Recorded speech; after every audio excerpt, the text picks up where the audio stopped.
जय श्री कृष्ण। इदं शरीरं कौन्तेय क्षेत्रमित्यभिधीयते एतद्धो वेत्ति तं प्राहुः क्षेत्रज्ञ इति त्वद्विदः। अध्याय 13 श्लोक पहला। व्याख्या। इदं शरीरं कौन्तेय क्षेत्रमित्यभिधीयते। मनुष्य यह पशु है, यह पक्षी है, यह वृक्ष है, आदि आदि भौतिक चीज़ों को इदमता से अर्थात यह रूप से कहता है और इस शरीर को कभी मैं रूप से तथा कभी मेरा रूप से कहता है, परंतु वास्तव में अपना कहलाने वाला शरीर ही इदमता से कहलाने वाला ही है। चाहे स्थूल शरीर हो, चाहे सूक्ष्म शरीर हो और चाहे कारण शरीर हो, पर वे हैं सभी इदमता से कहलाने वाले ही। जो पृथ्वी, जल, तेज, वायु और आकाश इन 5 तत्वों से बना हुआ है, अर्थात जो माता पिता के रजवीर्य से पैदा हुआ है, उसको स्थूल शरीर कहते हैं। इसका दूसरा नाम अन्नमय कोश भी है, क्योंकि वह अन्न के विकार से ही पैदा होता है और अन्न से ही जीवित रहता है। अतः यह अन्नमय अनंत स्वरूप ही है। इंद्रियों का विषय होने से यह शरीर इदम यह कहा जाता है।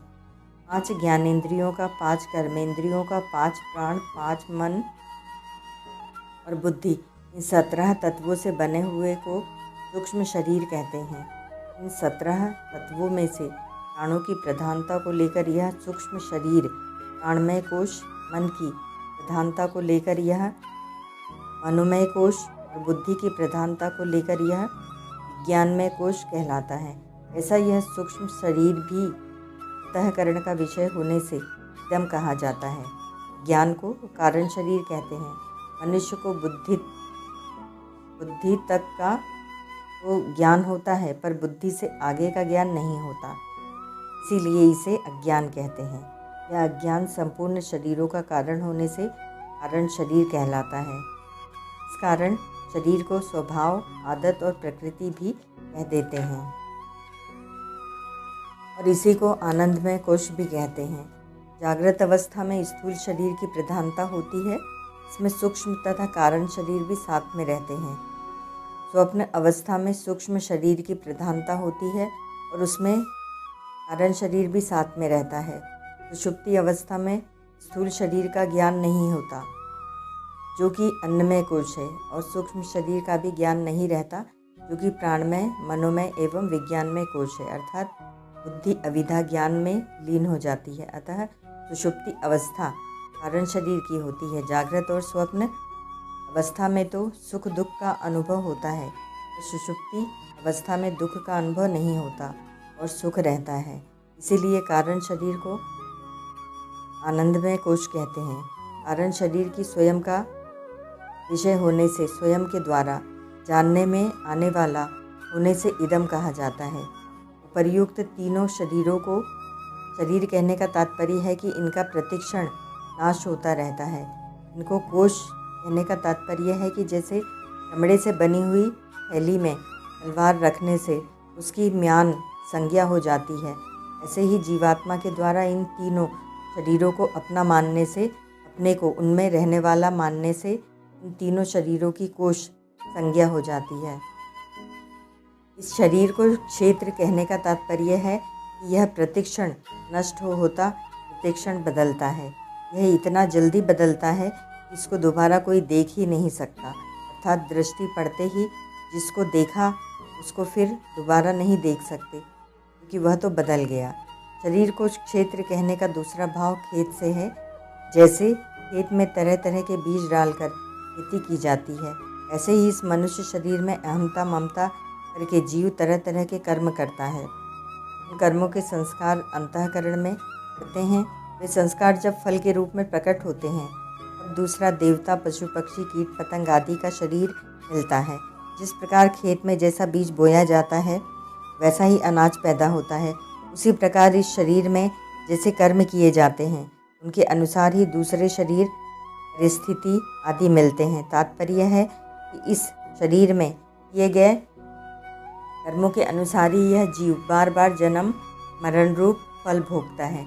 इसी दृष्टि से इसको क्षेत्र खेत कहा गया है। अपने वास्तविक स्वरूप से अलग दिखने वाला यह शरीर प्राकृत पदार्थों से, क्रियाओं से, वर्ण आश्रम आदि से इदम दृश्य ही है। यह है तो इदम, जीव ने भूल से इसको हम मान लिया और फंस गया। स्वयं परमात्मा का अंश एवं चेतन है, सबसे महान है, परंतु जब वह जड़ दृश्य पदार्थों से अपनी महत्ता मानने लगता है, जैसे मैं धनी हूँ, मैं विद्वान हूँ आदि, तब वास्तव में वह अपनी महत्ता घटाता ही है। इतना ही नहीं, अपनी महान बेइज्जती करता है, क्योंकि अगर धन विद्या आदि से वह अपने को बड़ा मानता है, धन विद्या आदि ही बड़े हुए, उसका अपना महत्व तो कुछ रहा ही नहीं। वास्तव में देखा जाए तो महत्व स्वयं का ही है, नाशवान और जड़ धनादि पदार्थों का नहीं, क्योंकि जब स्वयं उन पदार्थों को स्वीकार करता है तभी वे महत्वशाली दिखते हैं। इसीलिए भगवान इदम शरीरम क्षेत्रम पदों से शरीर आदि पदार्थों को अपने से भिन्न इदमता से देखने के लिए कह रहे हैं। एतदो वेत्ति, जीवात्मा इस शरीर को जानता है, अर्थात यह शरीर मेरा है, इंद्रियां मेरी हैं, मन मेरा है, बुद्धि मेरी है, प्राण मेरे हैं, ऐसा मानता है। यह जीवात्मा इस शरीर को कभी मैं कह देता है, कभी यह कह देता है, अर्थात मैं शरीर हूँ ऐसा भी मान लेता है, और यह शरीर मेरा है ऐसा भी मान लेता है। इस श्लोक के पूर्वार्ध में शरीर को इदम पद से कहा है और उत्तरार्ध में शरीर को एतत् पद से कहा है। यद्यपि ये दोनों ही पद नज़दीक के वाचक हैं, तथापि इदम की अपेक्षा एतत् पद अत्यंत नज़दीक का वाचक है। अतः यहाँ इदम पद अंगुली निर्दिष्ट शरीर समुदाय का धोतन करता है और एतत् पद इस शरीर में जो मैंपन है उस मैंपन का धोतन करता है। हम प्राहु क्षेत्रज्ञ इति तदीदः, जैसे दूसरे अध्याय के 16वें श्लोक में सत्य असत्य के तत्व को जानने वालों को तत्वदर्शी कहा है, ऐसे ही यहाँ क्षेत्रज्ञ के तत्व को जानने वाले को तद्विदः कहा है। क्षेत्र क्या है और क्षेत्रज्ञ क्या है, इसका जिनको बोध हो चुका है, ऐसे तत्वज्ञ महापुरुष इस जीवात्मा को क्षेत्रज्ञ नाम से कहते हैं। तात्पर्य है कि क्षेत्र की तरफ दृष्टि रहने से, क्षेत्र के साथ संबंध रहने से ही इस जीवात्मा को वे ज्ञानी महापुरुष क्षेत्रज्ञ कहते हैं। अगर यह जीवात्मा क्षेत्र के साथ संबंध न रखे तो फिर इसकी क्षेत्रज्ञ संज्ञा नहीं रहेगी, यह परमात्मा स्वरूप हो जाएगा। गीता 13वें अध्याय का 31वां श्लोक। मार्मिक बात यह नियम है कि जहाँ से बंधन होता है वहाँ से खोलने पर ही बंधन से छुटकारा हो सकता है। अतः मनुष्य शरीर से ही बंधन होता है और मनुष्य शरीर के द्वारा ही बंधन से मुक्ति हो सकती है। अगर मनुष्य का अपने शरीर के साथ किसी प्रकार का भी अहमता ममता रूप संबंध न रहे, वह मात्र संसार से मुक्त ही है। अतः भगवान शरीर के साथ माने हुए अहमता ममता रूप संबंध का विच्छेद करने के लिए शरीर को क्षेत्र बताकर उसको दमता पृथकता से देखने के लिए कह रहे हैं, जो कि वास्तव में पृथक है ही।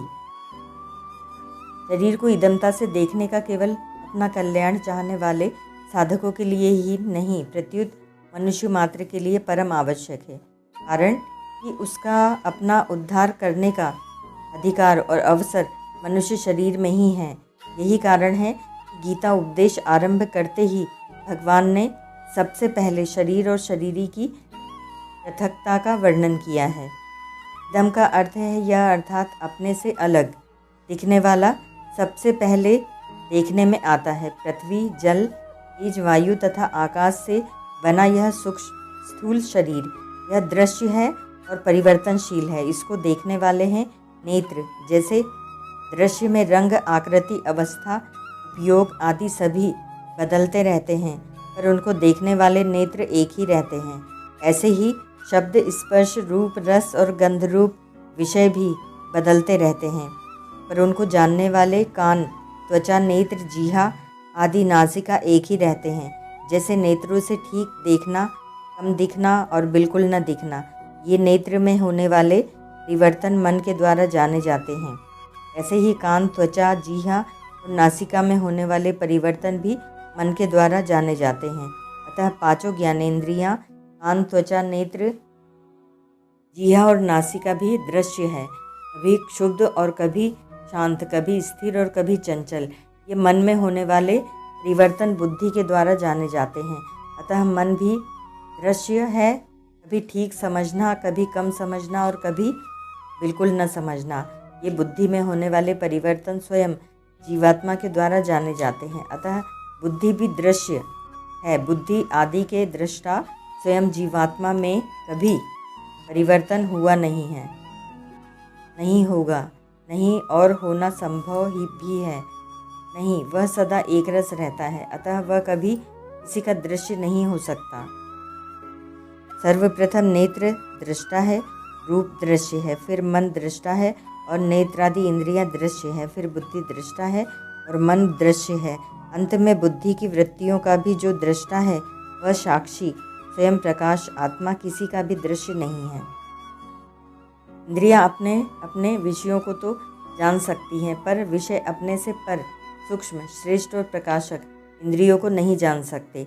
इसी तरह इंद्रियां और विषय मन को नहीं जान सकते। मन, इंद्रियां और विषय बुद्धि को नहीं जान सकते। अतः बुद्धि, मन, इंद्रियां और विषय स्वयं को नहीं जान सकते। न जानने में मुख्य कारण यह है कि इंद्रियां, मन और बुद्धि तो सापेक्ष दृष्टा हैं, अर्थात एक दूसरे की सहायता से केवल अपने से स्थूल रूप को देखने वाले हैं, किंतु स्वयं जीवात्मा शरीर, इंद्रियां, मन और बुद्धि से अत्यंत सूक्ष्म और श्रेष्ठ होने के कारण निरपेक्ष दृष्टा हैं, अर्थात दूसरे किसी की सहायता के बिना खुद ही देखने वाला है। उपर्युक्त विवेचन में यद्यपि इंद्रियां, मन और बुद्धि को ही दृष्टा कहा गया है, तथापि वहाँ भी यह समझ लेना चाहिए कि स्वयं जीवात्मा के साथ रहने पर ही इनके द्वारा देखा जाना संभव होता है, कारण कि मन, बुद्धि आदि जड़ प्रकृति का कार्य होने से स्वतंत्र दृष्टा नहीं हो सकते। अतः स्वयं ही वास्तविक दृष्टा हैं।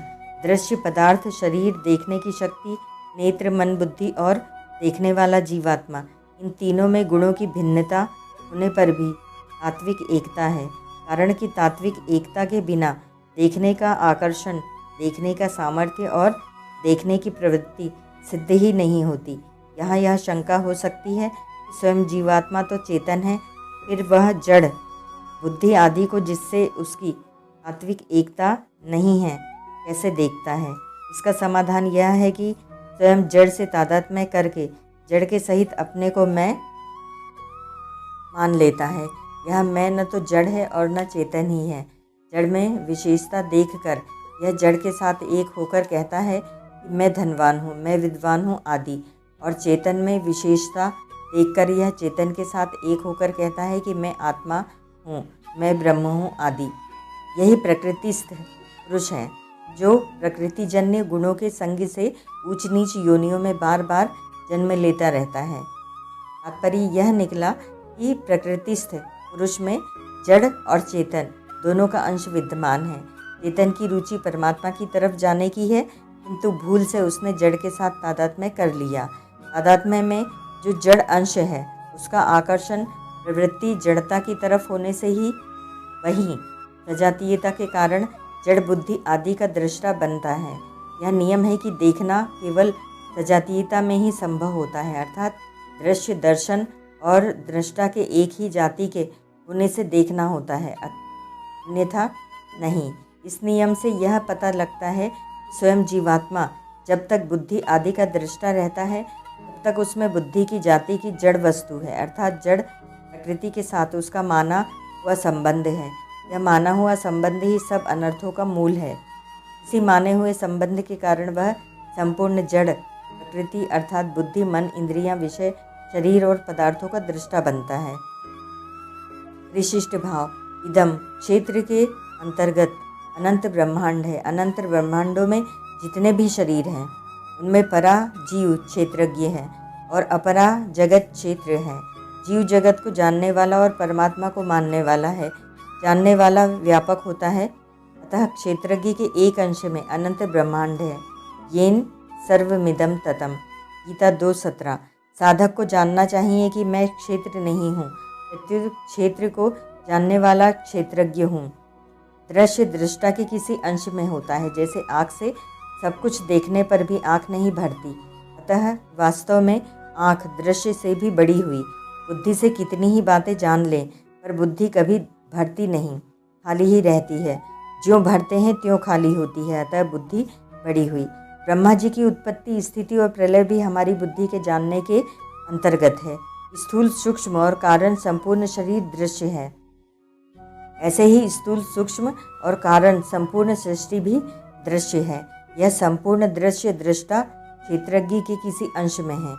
जैसे धन के संबंध से मनुष्य धनवान कहलाता है, किंतु धन का संबंध न रहने पर धनवान व्यक्ति तो रहता है, पर उसकी धनवान संज्ञा नहीं रहती। ऐसे ही क्षेत्र के संबंध से स्वयं क्षेत्रज्ञ कहलाता है, किंतु क्षेत्र का संबंध न रहने पर क्षेत्रज्ञ स्वयं तो रहता है, पर उसकी क्षेत्रज्ञ संज्ञा नहीं रहती। तात्पर्य है कि एक ही चिन्मय तत्व समझने की दृष्टि से क्षेत्र के संबंध से क्षेत्रज्ञ, अक्षर के संबंध से अक्षर, शरीर के संबंध से शरीरी, दृश्य के संबंध से दृष्टा, साक्ष्य के संबंध से साक्षी और करण के संबंध से कर्ता कहा जाता है। वास्तव में उस तत्व का कोई नाम नहीं है, वह केवल अनुभव रूप है। ओम तत्सत।